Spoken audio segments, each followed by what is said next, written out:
The complete destruction of Vexthul Prime marked the end of the Zephyrian Collective as a galactic power. Where once there had been a homeworld with 10 billion inhabitants, there was now only empty space and a black hole that would exist until the heat death of the universe. The remaining Zephyrian colonies scattered across the galaxy surrendered within hours of witnessing their capital planet simply cease to exist. Captain Helen Santos monitored the flood of communications coming into the Retribution from across the galaxy. Her translation computers could barely keep up with all the different alien languages begging for peace with humanity.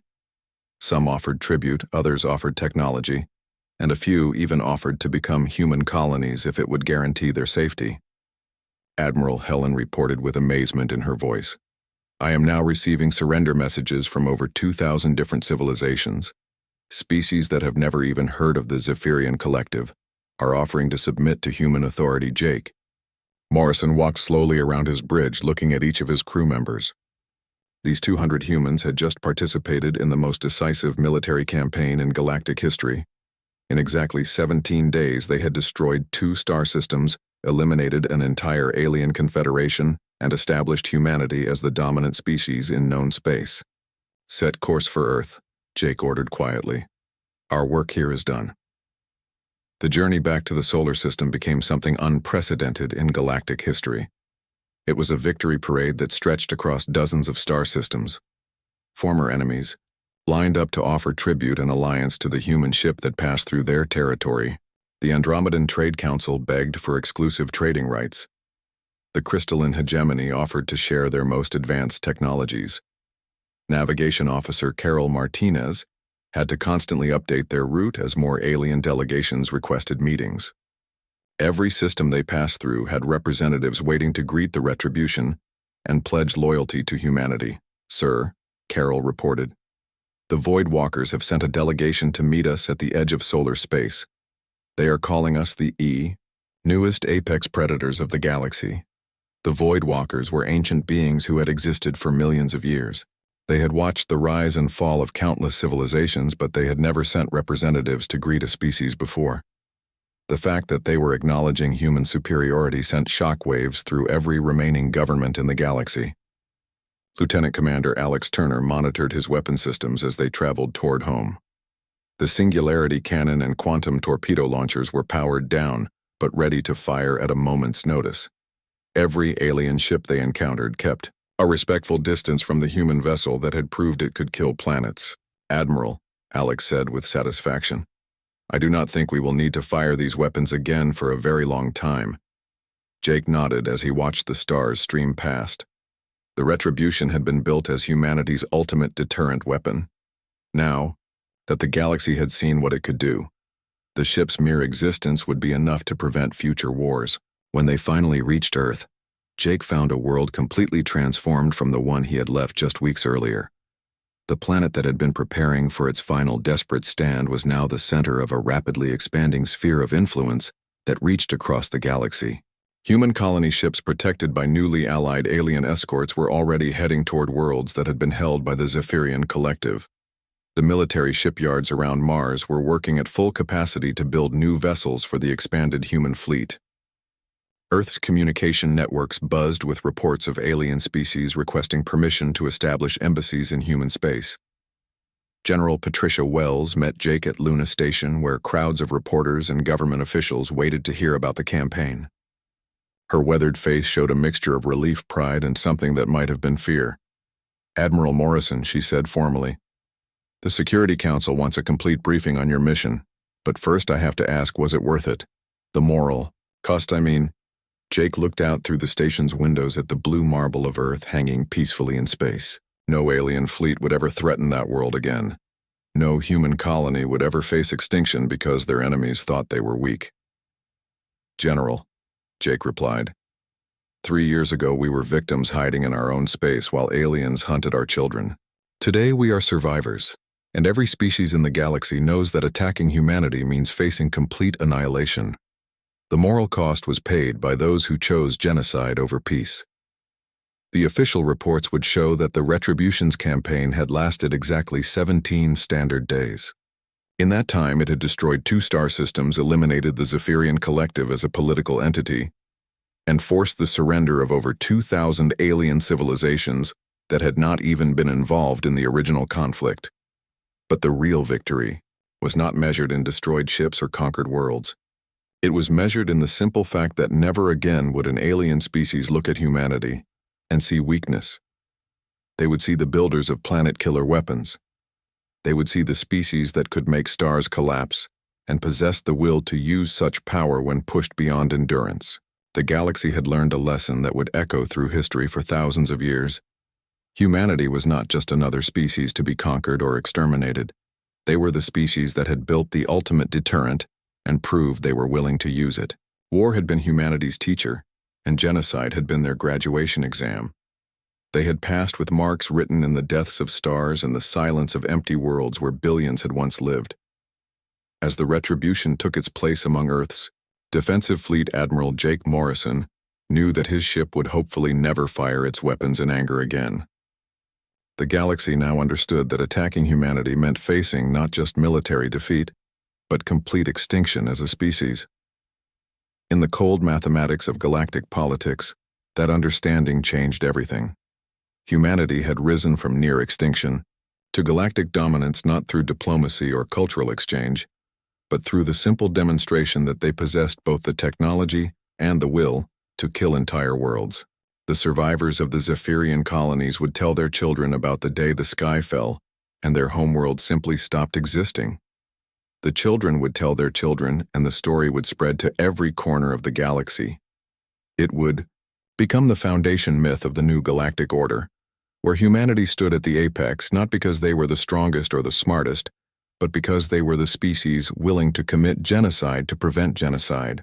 The retribution hung in Earth orbit like a sword of judgment, reminding everyone who saw it that mercy was humanity's gift to give, and terrible vengeance was their right to claim. In the end, that was the only treaty the galaxy needed. The destruction of the Kepler 442 star system sent shockwaves through every corner of the galaxy.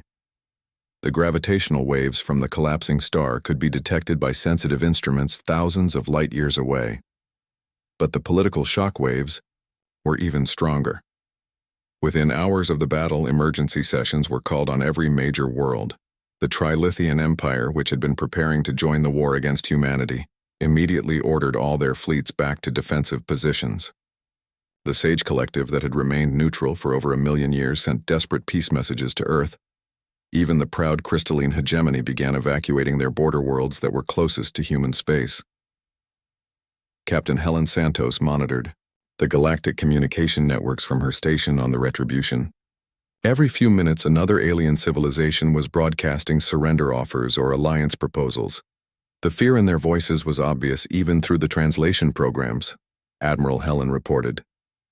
I am receiving over 300 different peace offers from species across the galaxy. Most of them were not even involved in the original conflict. Jake Morrison stood at the center of his bridge watching the stars outside. The Retribution was traveling toward the Zephyrian home system at maximum speed. Behind them was a new black hole where a star and an entire alien fleet used to exist. Ahead of them was the homeworld of the species that had started this war.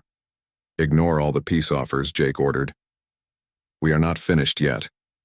Commander Lisa Grant looked up from her tactical station with concern in her eyes. She had served under Jake for 5 years and had never seen him like this. The calm and thoughtful admiral she knew had been replaced by something much more dangerous. Sir, intelligence reports indicate that Vexthul Prime is heavily defended.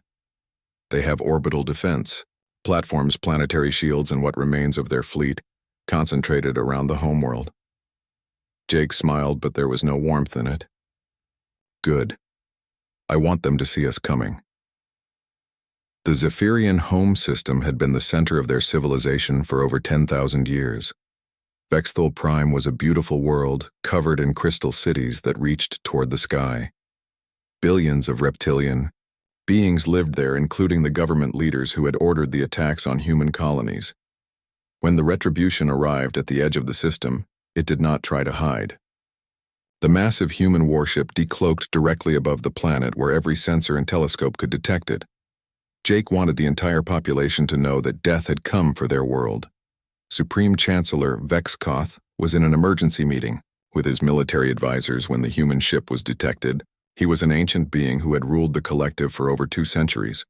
His golden scales marked him as one of the oldest and wisest of his species. But all his wisdom could not help him now. "How many ships does the human have, Chancellor?" Vexkoth demanded. "Only one, Your Excellence," replied Defense Minister Kexral. "But our scouts report that it is the same vessel that destroyed our fleets at Kepler 4M42. The Chancellor felt fear creep up his spine like ice water. He had seen the reports from the survivors of that battle. A single human ship had destroyed over 2,000 warships and then killed an entire star. Now that same ship was hovering above his homeworld like a sword hanging over their heads. On the Retribution, Jake Morrison opened communication channels not just to Vexthol Prime but to every major civilization in the galaxy. He wanted everyone to witness what was about to happen. "This is Admiral Jake Morrison of the Earth Space Service." His voice echoed across thousands of worlds. 3 years ago, the Zephyrian Collective declared war on humanity. They said we were a plague that needed to be removed from the galaxy.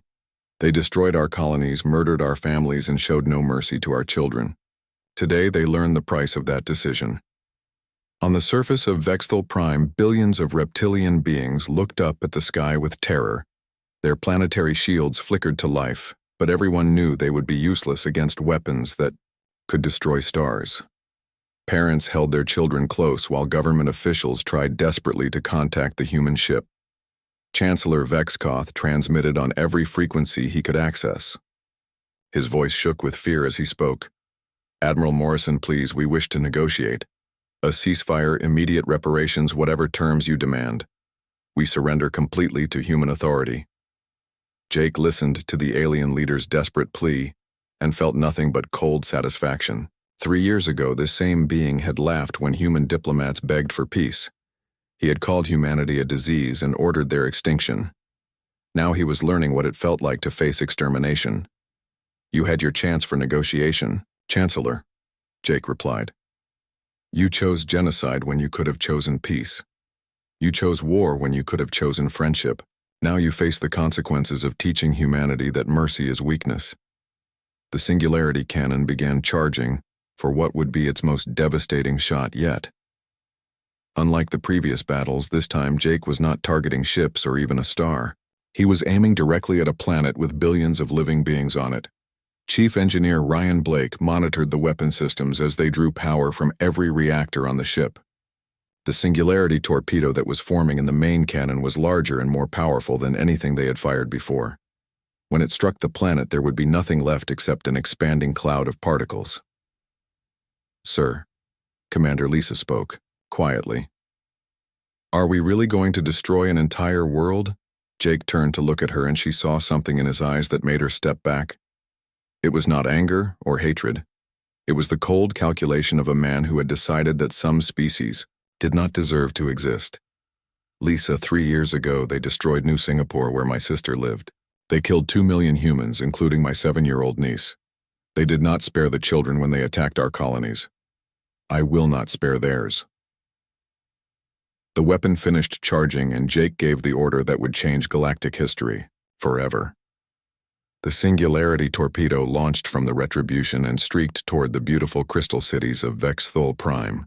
The planetary shields tried to stop it, but they might as well have been made of paper. The artificial black hole passed through them like they did not exist and struck the planet's surface directly above the capital city. What happened next was both terrible and magnificent. The planet did not just explode or crack apart. It was consumed completely as the black hole ate through the core and pulled all matter into its infinite gravity well. The crystal cities, the ancient forests, the orbital stations, and every living thing on the world simply ceased to exist. Within minutes, there was nothing left of Vexthol Prime except empty space and the slowly expanding event horizon of a new black hole. 10 billion years of evolution and 10,000 years of civilization had been erased in less than 5 minutes. The surviving Zephyrian colonies surrendered before the echo of their homeworld's destruction had faded. Emergency transmissions flooded in from every corner of their territory, begging for mercy and offering complete submission to human authority. But Jake Morrison was not interested in ruling over aliens. He had made his point and now it was time to go home. The galaxy had learned what happened when someone tried to exterminate humanity. They had learned that humans did not just fight back when threatened. They fought to ensure their enemies never threatened anyone ever again. The news of what happened at Kepler 442 spread through the galaxy faster than light itself. Every alien civilization with communication technology heard about the human ship that could make other ships simply disappear. The Andromedan Trade Council called emergency meetings. The crystalline hegemony ordered all their fleets back to defensive positions. Even the ancient Voidwalkers who had watched civilizations rise and fall for millions of years sent out warnings about the new human weapon. But the Zephyrian Collective was not ready to surrender to a single human ship. Their pride would not let them bow down to the species they had been hunting for 3 years. Supreme War Master Kethvar arrived at Kepler 442 with the largest fleet ever assembled in galactic history. Over 2,000 warships from 12 different alien races filled the star system. Their combined firepower could destroy entire solar systems. Captain Helen Santos worked at the intelligence station on the Retribution's bridge. She had been listening to alien communications for hours and the news was not good. Her face was pale when she turned to Admiral Morrison. "Sir, they are planning a coordinated attack from 6 different directions. Every ship they have is coming at us at the same time. They want to overwhelm us with pure numbers." Jake looked at the tactical display that showed enemy ships surrounding his position. There were so many red dots on the screen that it looked like a star map. Any other captain would have ordered a retreat immediately. But Jake Morrison was not any other captain, and the Retribution was not any other ship. "Ryan," Jake called to his chief engineer. "Bring the quantum torpedo system online. I want full spread pattern." Chief Engineer Ryan Blake looked up from his controls with worry in his eyes. He was a smart man who understood exactly what Jake was asking for. "Sir, full spread will require us to take power away from life support systems. We will be operating on backup air for at least an hour," Jake did not hesitate for even a second. "Do it, Ryan. We will not need life support if we are dead." The alien fleet began moving closer from all directions. War Master Kethvar had learned from the destruction of the Eternal Dominion. Instead of sending his ships in a straight line, he was attacking from every possible angle. His plan was simple but effective. Even if the human ship could destroy dozens of vessels, it could not possibly target 2,000 ships at once. The alien commander was about to learn his first lesson about human creativity. Alex Turner worked at his weapons station preparing the quantum torpedo system. These were not normal missiles. Each torpedo contained enough compressed energy to crack a moon in half. The Retribution carried over 100 of them, and Alex was getting ready to fire all of them at once. "Quantum torpedoes loaded and ready, sir," Alex reported. "Full spread pattern locked in." Jake studied the tactical display one more time. The alien fleet was spread across the entire star system like a net designed to catch his ship. But Jake was not planning to attack the ships directly. He had a much better idea. "Carol," he said to his navigation officer, "show me the asteroid belt in this system." Navigation Officer Carol Martinez brought up a detailed scan of the Kepler 442 system. Like most star systems, it had an asteroid belt between the inner and outer planets. Thousands of rocks floated in, space ranging in size from pebbles to small moons. "There, sir." Carol pointed to her display. "Standard asteroid belt with approximately 40,000 objects larger than 1 kilometer.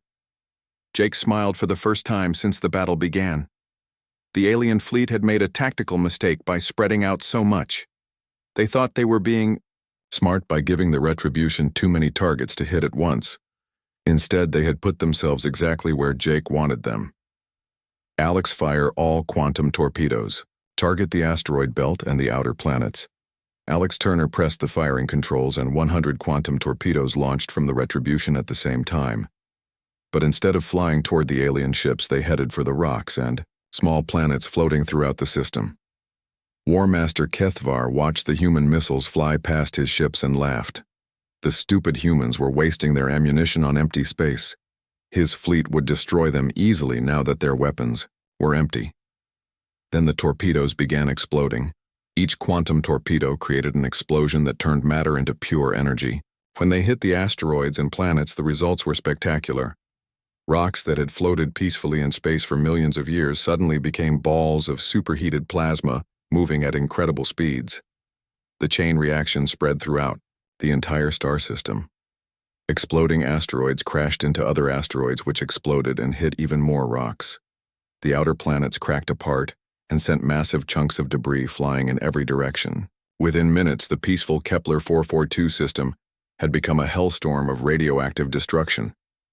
The alien ships that had been so carefully positioned throughout the system suddenly found themselves trapped in a maze of death. High-speed debris tore through their hulls like bullets through paper. The radioactive plasma clouds burned through their shields and melted their armor. Ships that had survived dozens of battles were destroyed by rocks that had been floating harmlessly in space just moments before. This is Admiral Morrison to all collective forces. Jake broadcast on every communication frequency in the system.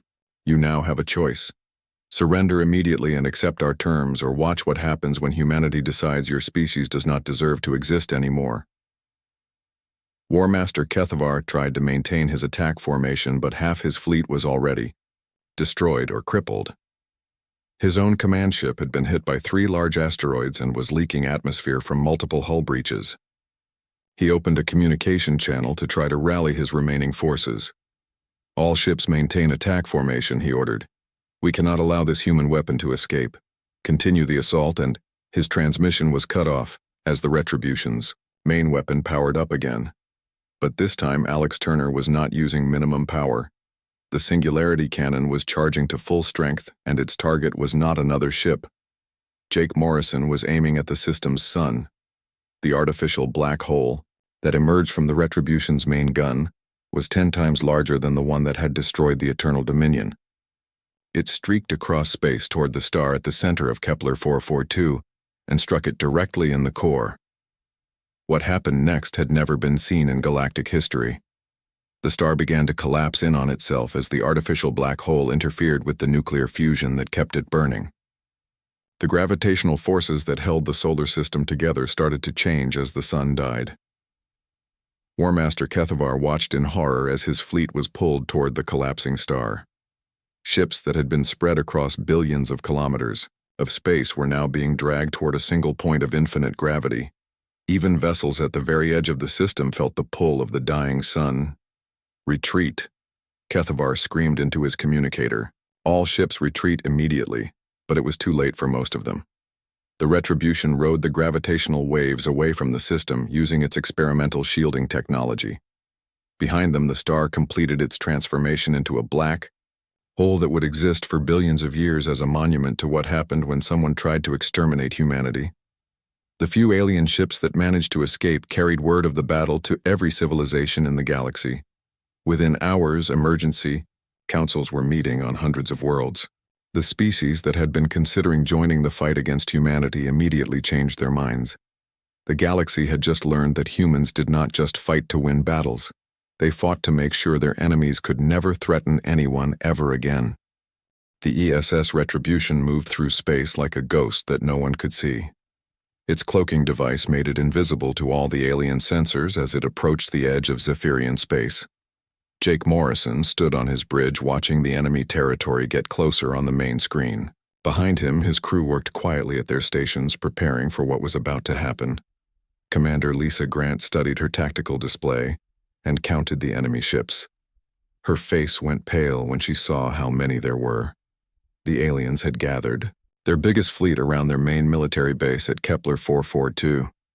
There were over 400 capital ships floating in space around the planet. Each one of those ships was bigger than anything humans had ever built before the Retribution. "Sir, I am reading 412 enemy warships in this system," Lisa reported. "That is more firepower than our entire colonial defense fleet." When the war started, Jake looked at the numbers on his screen and smiled a cold smile. 3 years ago, those ships would have scared him. Today, they just looked like targets. The aliens had no idea what was coming for them. "Not enough," Jake said quietly. Danny opened a channel to the Zephyrian command ship. Lieutenant Danny Cooper worked at his communications station and found the alien flagship. It was called the Eternal Dominion, And it was the biggest ship in their fleet. Danny sent a signal that would reveal the Retribution's position to every alien in the system. "Channel open, sir," Danny reported. "This is Admiral Jake Morrison of the Earth Space Service," Jake said into the microphone. "I am transmitting our location to you now." The alien response came back in less than 5 minutes. The main screen showed a huge reptilian creature with glowing yellow eyes and sharp teeth. This was Supreme Commander Vexathara, who had been leading the attacks on human colonies. Her voice sounded like metal scraping against stone when she spoke. "A single human ship dares to enter our space," Vexathara said with a laugh that sounded like breaking glass. "Your species never stops amazing us with how stupid you can be. Surrender now and we might kill you quickly." Jake stood up straighter and looked directly at the alien commander. His voice was calm and steady when he answered. "I have a different idea, Supreme Commander. You will withdraw all your forces from human space immediately. You will pay for the damage you have done to our colonies. You will sign a treaty promising never to attack humans again. You have exactly 1 hour to agree to these terms." The alien commander laughed even louder this time. Her yellow eyes seemed to glow brighter as she showed her sharp teeth. "One ship against our entire fleet," she said. "Even for humans, this is remarkably stupid. All ships attack formation. Destroy the human vessel immediately." The communication ended and Jake watched as hundreds of alien warships began moving toward his position. Each one of those ships had enough weapons to destroy a city. Together, they could turn a planet into dust. Any normal human ship would have been vaporized in seconds, but the Retribution was not a normal ship. "Alex," Jake said to his weapons officer. "Target their command ship. Singularity cannon minimum power setting, Lieutenant Commander Alex." Turner had been waiting for this moment his entire career. His hands moved across his weapon controls like a pianist playing a deadly song. The main weapon of the Retribution began to charge with power that came from the ship's fusion reactors. "Singularity cannon charging, sir," Alex reported. "Minimum power in 30 seconds." Jake watched the alien fleet getting closer. Soon they would be in range to fire their own weapons. The aliens still thought this was going to be an easy battle. They were about to learn the first lesson about fighting humans who had nothing left to lose. "Sir, the alien fleet is almost in weapons range," Lisa warned from her tactical station. "They have enough firepower to destroy a small moon." "Fire," Jake ordered. The Retribution revealed itself as its cloaking device shut down. The alien ship suddenly saw a massive human warship that was bigger than anything they had ever faced before. But they did not have time to be surprised for very long. The Singularity cannon fired a ball of pure darkness through space. It moved, at almost the speed of light toward the Eternal Dominion. When it hit the alien flagship, something impossible happened. The ball of darkness was actually an artificial black hole. It struck the middle of the alien ship and began eating it from the inside out. The massive warship that had destroyed dozens of human colonies simply disappeared as the black hole consumed everything it was made of. But the black hole was not finished. Its gravity was so strong that it pulled 3 other alien cruisers toward it. The crews of those ships screamed in terror as their vessels were stretched like rubber bands and then torn apart. In less than 10 seconds, 4 of the most powerful warships in the Zephyrian fleet had been completely destroyed. The remaining alien ships stopped moving toward the Retribution. Their crews stared in shock at the empty space where their flagship had been just moments before. They had never seen a weapon that could make matter simply cease to exist. Jake opened the communication channel again and spoke to the stunned alien fleet. "Message received and understood, Supreme Commander. You now have 59 minutes left to accept my terms." On the bridge of the Retribution, the human crew watched their enemies in silence. Chief Engineer Ryan Blake checked his instruments and reported that all ship systems were working perfectly. The Singularity cannon was already recharging for another shot. Navigation Officer Carol Martinez plotted escape routes in case the aliens decided to attack, despite what they had just seen.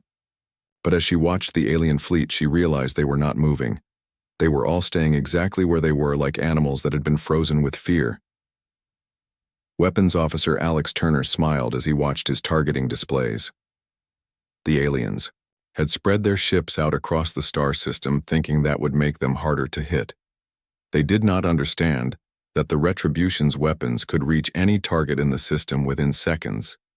"Sir," Lisa reported from her station, "I am reading massive power fluctuations from the alien fleet. It looks like they are trying to decide what to do." Jake nodded and continued watching the enemy ships. He knew that some alien commander would eventually work up enough courage to order an attack. When that happened, he would show them what the singularity cannon could do at full power instead of minimum power. The hour was just beginning, and Jake Morrison was already looking forward to teaching the galaxy its first lesson about fighting humanity.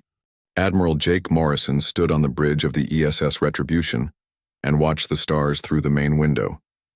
His ship was hiding behind the moon where Earth could not see it. For 3 long years, the aliens had been killing humans across the galaxy, and now they were winning the war. The Zephyrian Collective had 12 different alien races working together, and they all wanted humanity dead. Commander Lisa Grant sat at her control station reading reports from the outer colonies. The news was always bad these days. Yesterday, the aliens had destroyed New Singapore Colony where 2 million humans lived. The week before that, they had attacked Haven Prime and killed everyone there. Families were running away in whatever ships they could find, but most of them died in space before they could reach safety. Jake had gray hair now, even though he was only 45 years old. The war had aged him fast. He remembered when the aliens first came to human space 3 years ago. They said humans were like a disease that needed to be cleaned from the galaxy. They did not want to talk or make peace. They just wanted to kill every human they could find. Lieutenant Danny Cooper worked at the communications desk, and his face was always worried these days. He had family on one of the colonies that was under attack. Every day he hoped for good news, but it never came.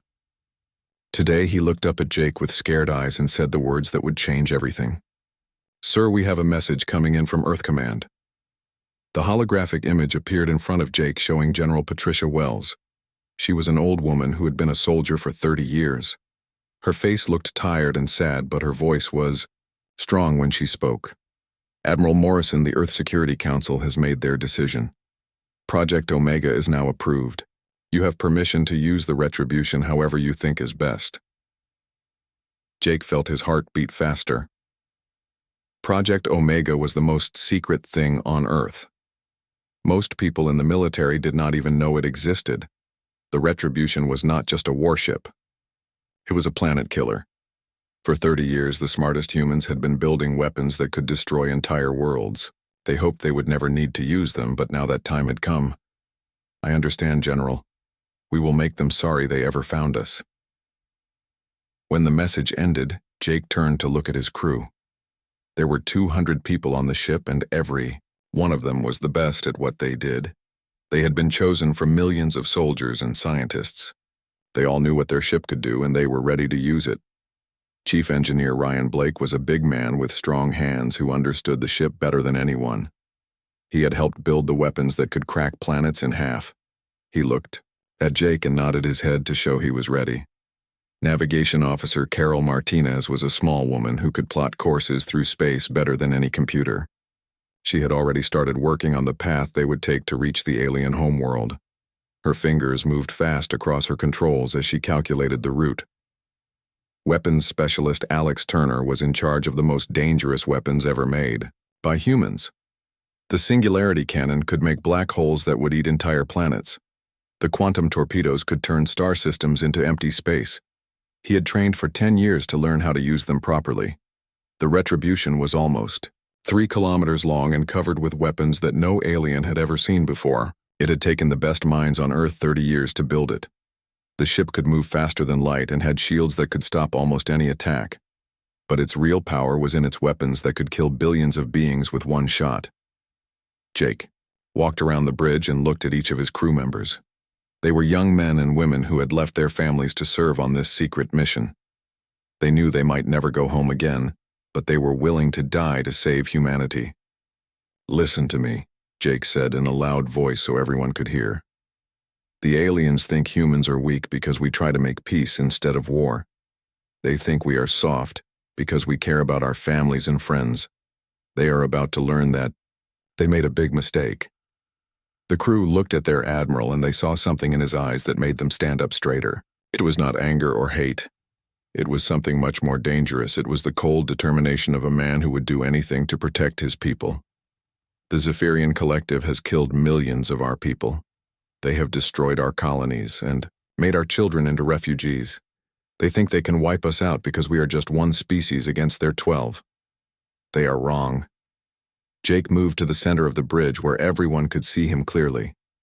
His voice became quieter, but somehow more frightening. We built this ship not because we wanted to kill, but because we knew someday we might have to. The aliens chose war when they could have chosen peace. They chose genocide when they could have chosen friendship. Now they will learn what happens when you push humanity too far. The bridge was completely quiet, except for the soft sounds of the computers. Every person there knew that they were about to change the course of galactic history. They were no longer just defending human colonies. They were about to show the entire galaxy that humans were not prey animals to be hunted. Set course for Zephyrian space, Jake ordered. It is time to remind the galaxy why they should have left us alone. As the Retribution began to move toward enemy territory, Jake thought about all the humans who had died in the war. He thought about the children who would never see their parents again and the parents who would never hold their children. The aliens had started this war because they thought humans were weak. They were about to discover just how wrong they were.